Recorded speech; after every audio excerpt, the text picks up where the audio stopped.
Salut à tous, alors on va parler de Tesla et des dernières nouveautés. Il y a encore énormément de choses qui se passent chez Tesla et j'en fais donc une vidéo dédiée. Donc d'un côté, on a l'information, j'ai vu d'automobiles propres, mais ça a dû passer ailleurs, etc. Donc sur le Semi. Donc le Semi, c'est quoi? C'est le camion électrique qui a pris énormément de retard, un peu comme le Roadster, mais il est là, il est en 800 volts comme le Cybertruck et ça sera aussi des bornes qui seront différentes. Tout à fait normal en fait.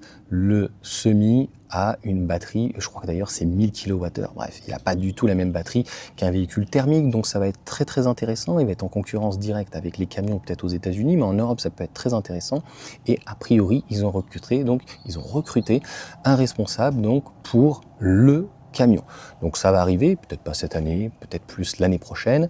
Pareil, le modèle Y qui est éligible demain. La question que je me pose, c'est ceux qui l'ont acheté éventuellement avant, en propulsion, grande autonomie ou standard, est-ce qu'ils auront ce bonus? Normalement c'est rétroactif, puisqu'en fait c'est à la facture. La seule chose c'est que il faut le faire dans mémoire dans le délai de 6 mois. Donc Tesla ne veut plus s'en occuper. Vous avez votre facture et il faudra que vous fassiez vos démarches administratives en espérant qu'il n'y ait pas forcément de problème. Voilà, ça c'est la France dans toute sa splendeur. C'était peut-être plus simple d'alléger les taxes et éventuellement de passer la TVA de 20% à 5,5, mais bon, bref, c'est un autre problème. Et la troisième chose, je vous l'ai dit, ça n'arrête pas au niveau des superchargeurs en France, mais en Europe. Mais comme en fait, moi, pratiquement tous les jours, sur Facebook, on a des superchargeurs qui ouvrent tous les jours. Là, c'est un très beau superchargeur qui est sur une aire de repos, donc là où il y a une station. Il y a des gens qui arrivent toujours à critiquer ou à râler en disant oui, mais elle n'est pas à côté de la station, etc. Machin, il faut marcher. Moi, je trouve que c'est bien qu'elle soit pas forcément toujours à côté.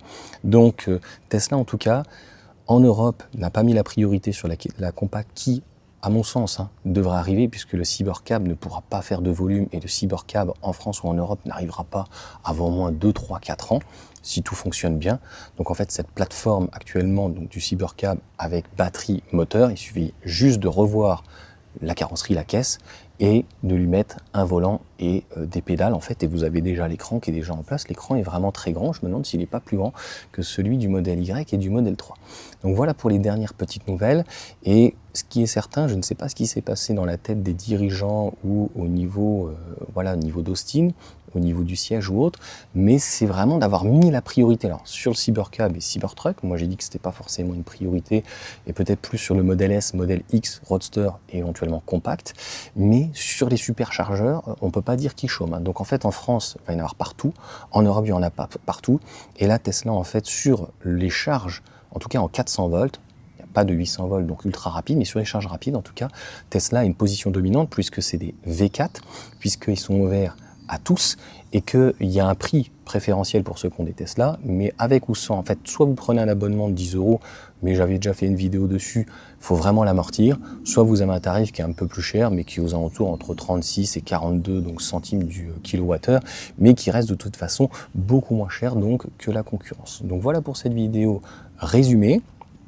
Et une fois qu'ils auront fini d'implanter des superchargeurs partout, ça pousse comme des champignons en France, donc imagine en Europe, peut-être qu'ils vont enfin s'occuper de l'usine, parce que moi, comme je l'explique, à un moment donné, il y a les salariés de l'usine, il y a la capacité de l'usine, le modèle Y, va bien falloir lui trouver une solution. Alors comme vous le savez, le modèle Y, en Chine, il y aura une version logiquement rallongée de 15-14 cm, en 6 places, et puis il va y avoir une version low cost. Mais je ne pense pas qu'en France, une version d'un modèle 3 low cost, ou un peu plus dépouillé en fait, sans l'écran à l'arrière, etc., ou un modèle Y moins cher, et un modèle Y finalement qui serait un peu plus cher en 6 places, ça va se vendre. Ça va faire de la concurrence, bien sûr, à tout ce qui est constructeur historique et autres, les EQB, je crois que le 5008 normalement il est en 7 places, etc., etc.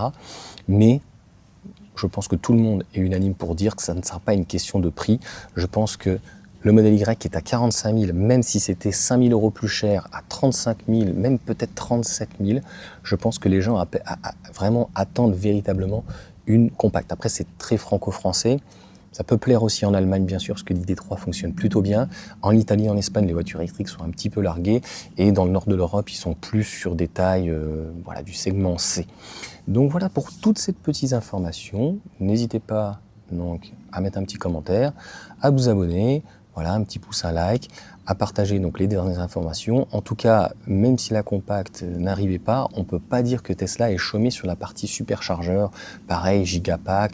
Vous allez avoir aussi le Powerwall qui va arriver d'ici peu, je pense que ça va être pour septembre. Donc on ne peut pas prendre Tesla que résumé sur les véhicules ou que sur une compacte ou que sur le Cybercab.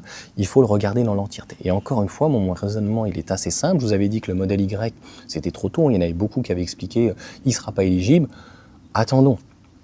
Au final, il l'a été. Le Cybercab ne fera pas beaucoup de volume.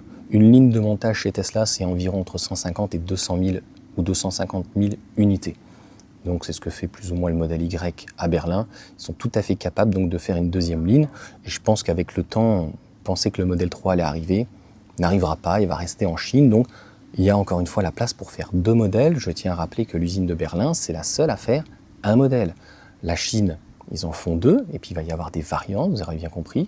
Et aux États-Unis, alors là, c'est pire, c'est-à-dire qu'il y a 3, 4, 5 modèles. Il y en a qui font, voilà, à Austin, ils font le Cybertruck en plus. Il y a le modèle Y, ils font aussi des batteries, 4680. Il va y avoir, je crois, Optimus, etc. Ils font le Wall Connector et les Gigapack, etc. Et puis aussi, on a Fremont où ils vont faire les modèles, donc sexy, hein, modèle S, modèle Y, modèle X, modèle 3, etc., etc., etc. Allez, sur ce, ciao à tous.